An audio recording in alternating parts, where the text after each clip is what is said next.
So when I was 14, my parents helped me do two things that would shape the person I am today. So the first thing was getting a job. Now my mum, she works at a little gardening DIY hardware store. I'm not going to name it, but let's just say lowest prices are just the beginning of this story. So as soon as I was old enough, Mum helped me get a job there. Over the years, Mum's helped a lot of my siblings get a job there, but they all moved on and went to work in their careers that they studied at university. They went off to become teachers, nurses, work in construction, fashion, film. I recently just graduated from 6 years of university studying performance making. So now I am an independent artist, which means I still get to work for the lowest prices, and I'm probably going to be there for the next 20 years. But when I was 19, I was working in this particular store in Sydney where I used to live. And it's really interesting in this retailer, I guess. The types of people that work in each of the stores are always the same, and they always do the same sort of jobs. You've probably seen them on the ads, I'm sure. There's always a slightly older, retired builder or someone that works in construction that has white hair, a nice fluffy beard. It's always lovely, and he always works in the plumbing section.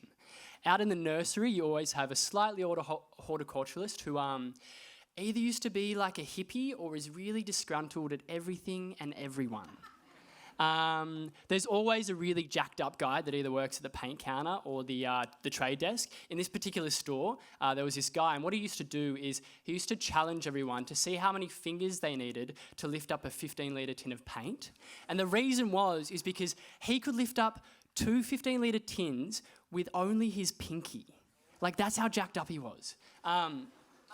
There's always like two middle-aged women who run the safety committee, always like a manager who cares a little bit too much about the rules. And depending on the area you work in, there's always two undercover security guards who like don't work there but are always there.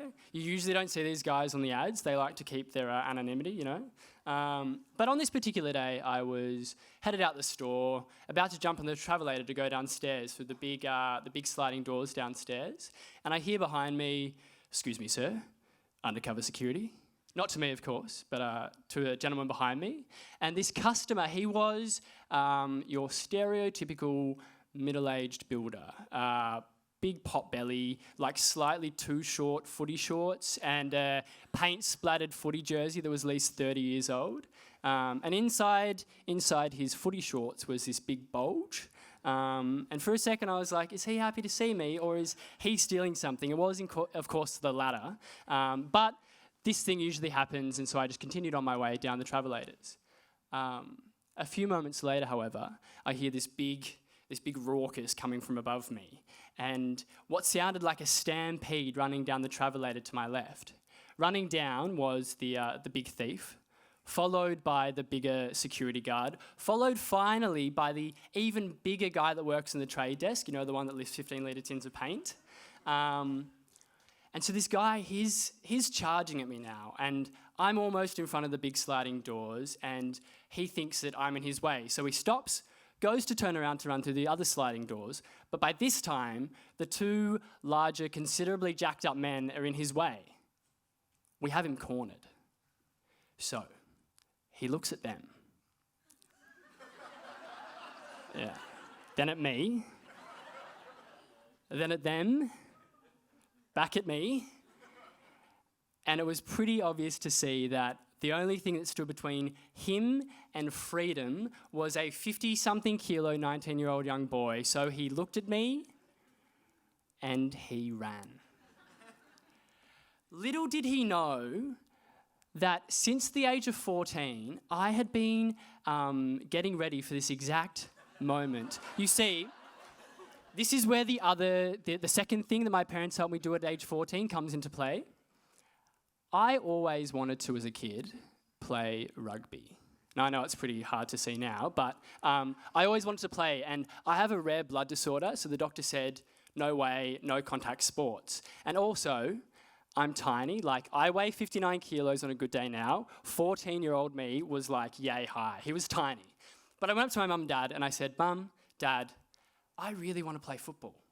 rugby union, to be specific. And my dad, who, all dads love sport more than anything in the world, without missing a beat said, "Son, if I could choose one place in this entire world that I could die, it would be in a rugby field. So you get out there and you bloody rip in." And rip in I did. I played rugby for 5 years without a single scratch. And let me tell you, one thing you quickly learn playing rugby and being the smallest person on every single team you play in is how to tackle someone twice your size.